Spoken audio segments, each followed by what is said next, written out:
He's a man synonymous with 90s pay drivers and open-wheel racing. Yes, from his gobs of money to the gobs of criticism leveled against him. I'm of course talking about Hiro Matsushita. Now this is a man I've talked about before, in a very similar video too, where I broke down his 1997 season. It was that year where he managed only a single top 10, that coming in a race where only 11 cars took the checkered flag. A season like that is bad, but this year is even worse. Today, I tell the tale of King Hiro Matsushita's awful 1996 season.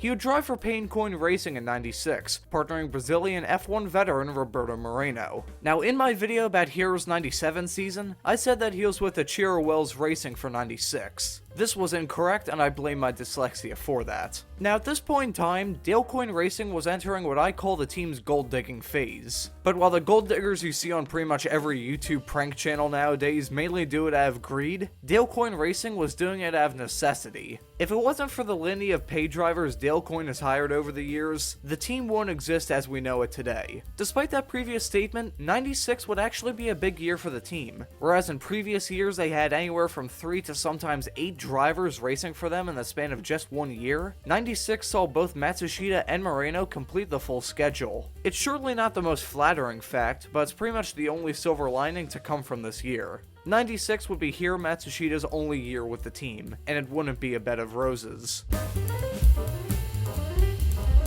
Race number 1 of the 1996 season would also be the first ever IndyCar race at the newly constructed Homestead Miami Speedway. Hiro had never gone a top 10 at the first race of the season before, and this trend would continue. However, it wasn't all doom and gloom, as he handedly beat his teammate this weekend. While Hiro qualified in 23rd of the 27 cars, Moreno would be down in 26th. Funnily enough, Moreno's last ever IndyCar race had actually been in Miami. However, that race was held at Tamiami Park about 10 years prior. His last oval start before this had come at Phoenix on October 19th, 1986. However, it is worth noting that he tried and failed to qualify for the Indy 500 in 1994. The points I just made may take the luster off of what Hiro did. However, he did something that Moreno couldn't in the race itself. When the 27 cars came around for the start of the race, Moreno would spin and hit the outside wall, and pick up suspension damage that would take him out of the race before even starting lap 1. As bad as Hiro's day would be, considering he ended up 9 laps down in 18th, he had a far better weekend than his teammate, and that's something that couldn't be said often about his IndyCar career.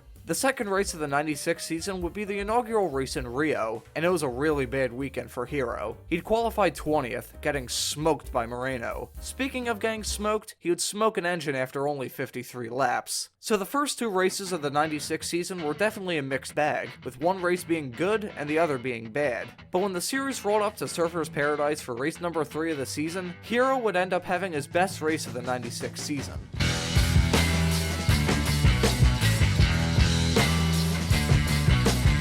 However, it wouldn't start that way at all, as he actually qualified for the race in last, with a time about 7.5 seconds off of pole sitter Jimmy Vasser, and nearly a full second off the next slowest qualifier, that being Jeff Krosnoff. But throughout the 65 laps in the race itself, Hiro would keep his car in one piece, as others dropped out of the race with mechanical issues and crashes. 14 of the 25 cars to start the race would fail to see the checkered flag, and only 8 cars were on the lead lap. Unfortunately, Hiro Matsushita was not one of those cars on the lead lap. However, he did have a great finish by his standards. With a 10th place finish, Hiro would score his best finish of the 96 season, his only top 10, and get his only points of the year, at 3.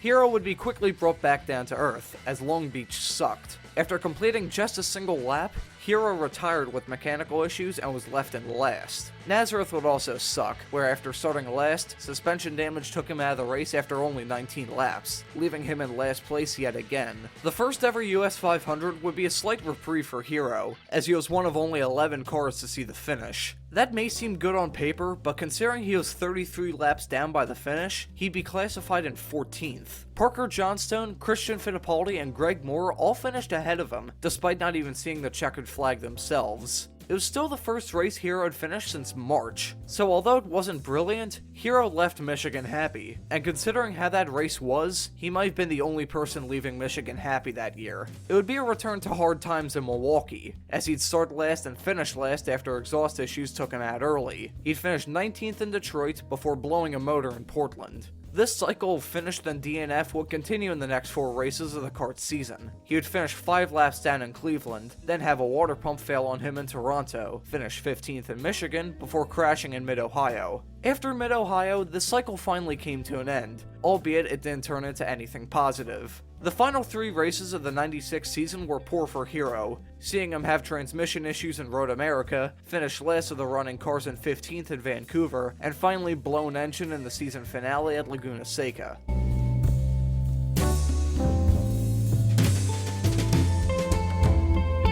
The first thing I feel I need to say in this conclusion part of the video is that Hiro had practically no luck this year. There was only one time where he actually crashed out of a race, with the other 8 DNFs being down to mechanical issues. I will completely concede that Hiro had no luck this year, and it was his 9 DNFs that made this year as bad as it was. But I'm not gonna let Hiro go away without blame either, as his qualifying this year was frankly dreadful. He started last 7 times this year, and never qualified higher than 20th. With just 1 top 10, 9 DNFs, 7 last place starts, an average start of 24.9, an average finish of 19.9, just 3 points and a points finish of 28th, 1996 was an awful year. He would end up being the lowest full-time driver in the championship this season. This year was brutal for Hiro, and 1997 wouldn't be any better. If you want to know the story of his 97 season, you can click the end card on the right side of your screen. Thank you for watching, and have a great afternoon.